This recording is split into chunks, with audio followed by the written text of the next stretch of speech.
జనవరి 2025 10న ముక్కోటి ఏకాదశి రాబోతుంది. ఇది అతి పెద్ద ఏకాదశి. మనకు సంవత్సరంలో మొత్తం 24 ఏకాదశులు వస్తాయి. అందరికీ నమస్కారము. ఓం శ్రీమాత్రే నమః. ఏకాదశి అన్నిటిలో కెల్లా ఈ ముక్కోటి ఏకాదశి అతి పెద్దది, అలాగే మొదటి ఏకాదశి. అయితే ముక్కోటి ఏకాదశి లోపు లేదా ముక్కోటి ఏకాదశి రోజున మందార ఆకుతో ఒక పరిహారం చేస్తే చాలు, భూములు, స్థలాలు కొంటూనే ఉంటారు. ఇలా చేసుకోవటం వలన మీరు కోరుకున్నది కొనుక్కోగలుగుతారు. ముక్కోటి ఏకాదశి రోజు మందార ఆకుతో ఏం చేయాలో అనే విషయాన్ని ఇప్పుడు మనం ఈ వీడియోలో వివరంగా తెలుసుకుందాం. ప్రతి మాసంలో మనకు 2 ఏకాదశిలు వస్తాయి. అంటే సంవత్సరానికి 24 ఏకాదశులు వస్తాయి. అయితే ప్రత్యేకత ఉన్నది. అలాగే ధనుర్మాసంలో వచ్చే ఏకాదశిని వైకుంఠ ఏకాదశిగా, ముక్కోటి ఏకాదశిగా పురాణాలు తెలిపాయి. వైకుంఠ ఏకాదశి పరమ పవిత్రమైనది దినము.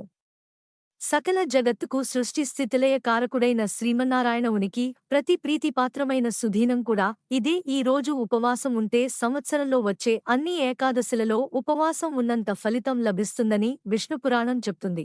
మన సాంప్రదాయంలో ముక్కోటి ఏకాదశికి ఎంతో ప్రాముఖ్యత ఉంది.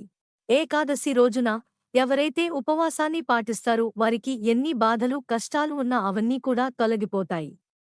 లక్ష్మీదేవి అనుగ్రహంతో పాటు విష్ణుమూర్తి అనుగ్రహం కూడా కలుగుతుంది. ఉపవాసం ఉండి రోజంతా లక్ష్మీనారాయణ నామస్మరణంతో గడుపుతారు. అలాంటి వారికి లక్ష్మీదేవి యొక్క అనుగ్రహంతో పాటు విష్ణుమూర్తి యొక్క అనుగ్రహం కూడా కలుగుతుంది. అలాగే ఈ వైకుంఠ ఏకాదశి రోజు తులసి చెట్టు మొదట్లో నీళ్లు పోయకూడదని శాస్త్రం చెప్తుంది. అలా పోస్తే లేనిపోని కష్టాలు వస్తాయి. ఈ ఏకాదశి రోజు తులసి చెట్టు మొదట్లో నీటిని కాకుండా 3 చుక్కల పాలను పోయటం వలన ఆర్థిక సమస్యలు తీరి లక్ష్మీదేవి కటాక్షం కలుగుతుంది. ఎందుకంటే ఈ రోజు లక్ష్మీదేవి కూడా ఉపవాసాన్ని పాటిస్తుంది. అందుకే లక్ష్మీ స్వరూపమైన తులసి చెట్టు మొదట్లో ఈ రోజు 3 చుక్కల పాలను పోయాలి.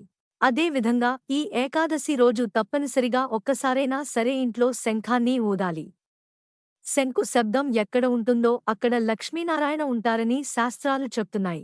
కనుక ఈ రోజు ఒక్కసారైనా సరే ఇంట్లో శంఖాన్ని ఊదండి. ఒకవేళ మీ దగ్గర శంఖం లేకపోతే ఈ ఏకాదశి లోపు ఒక శంఖాన్ని తెచ్చుకుని పూజ గదిలో పెట్టుకోండి. ఏకాదశి రోజు శంఖాన్ని ఒక్కసారి ఊదండి. ఏకాదశి రోజున మందారం ఆకుతో ఒక చిన్న పరిహారం చేస్తే చాలు, ఇళ్ల స్థలాలు, భూములు, పొలాలు కొనుక్కునే యోగాలు వస్తాయని శాస్త్రాలు చెబుతున్నాయి. చాలామంది ఇంటిని లేదా ఇల్లు స్థలాలను లేదా భూములను లేదా పొలాలను కొనాలి అని అనుకుంటూ ఉంటారు. కానీ ఎంత ప్రయత్నించినా కొనలేరు. కొంతమంది దగ్గర చేతిలో డబ్బులు ఉన్నా ఇల్లు, భూములు కొనలేరు. ఏదో ఒక ఆటంకం వచ్చి కొనకుండా ఆగిపోతారు. మరి కొంతమంది దగ్గర ధనం ఉండదు, సరిపడా ధనం లేక ఇల్లు, భూములు కొనలేక బాధపడిపోతూ ఉంటారు. ఎప్పుడూ అద్దె ఇళ్లల్లో ఉంటూ ఎన్నో ఇబ్బందులను ఎదుర్కొంటూ ఉంటారు. ఎప్పుడు ఇల్లు కట్టుకుంటాము లేదా ఇల్లు కొనుక్కుంటాము అని ఎదురు చూస్తూ ఉంటారు. అందరికీ కోరికలు ఉంటాయి. సొంత ఇల్లు కొనుక్కోవాలని లేదా కట్టుకోవాలని అందరూ కోరుకుంటూ ఉంటారు. లేదా భూములు కొనుక్కుని ఆ భూమి మీద ఇల్లు కట్టుకోవాలని కోరుకుంటూ ఉంటారు.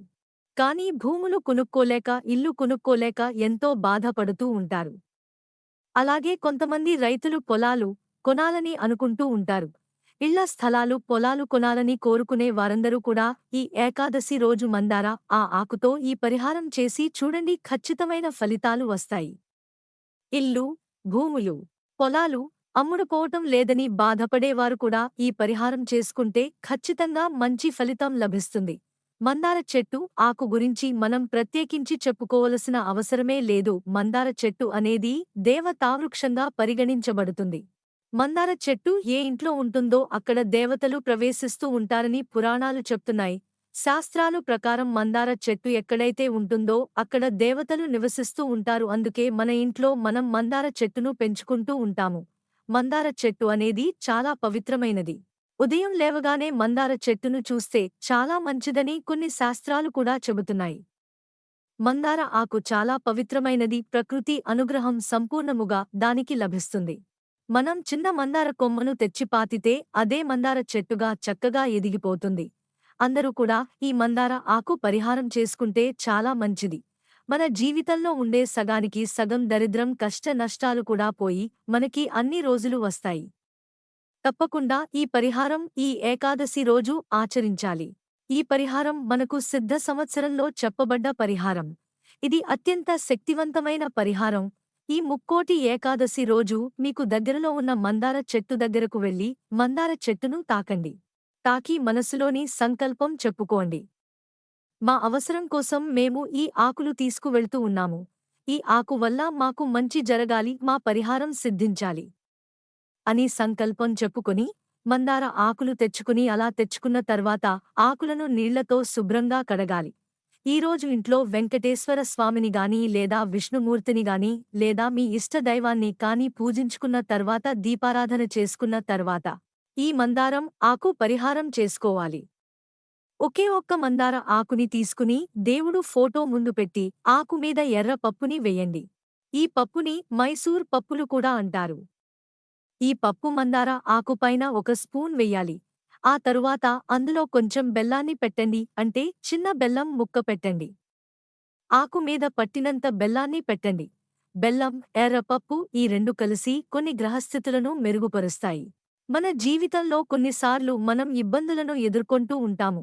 కొనాలి అనుకున్నది కొనలేక జీవితంలో సుఖం జీవితం నాటకం కంటే కూడా హీనముగా మారిపోతూ ఉంటుంది. కోరుకున్నది కొనుక్కోలేక మనం అనుకున్నది జరగక ఎంతో బాధపడుతూ ఉంటాము. చాలామందికి ఇల్లు, భూములు కొనుక్కోవాలని ఉంటుంది.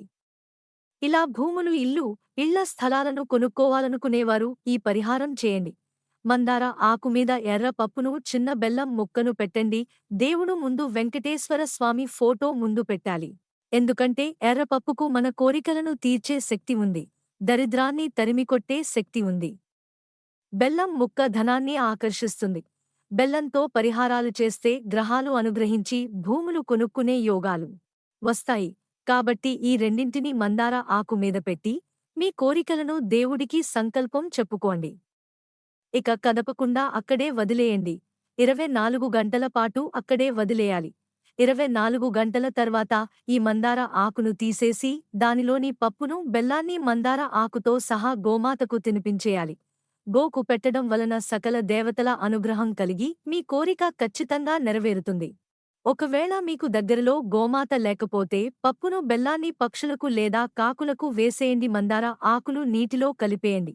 మీరు కూడా ఈ ముక్కోటి ఏకాదశి రోజున మందార ఆకుతో ఇలా పూజ చేసి మీ కోరికలు అన్నిటినీ నెరవేర్చుకోండి.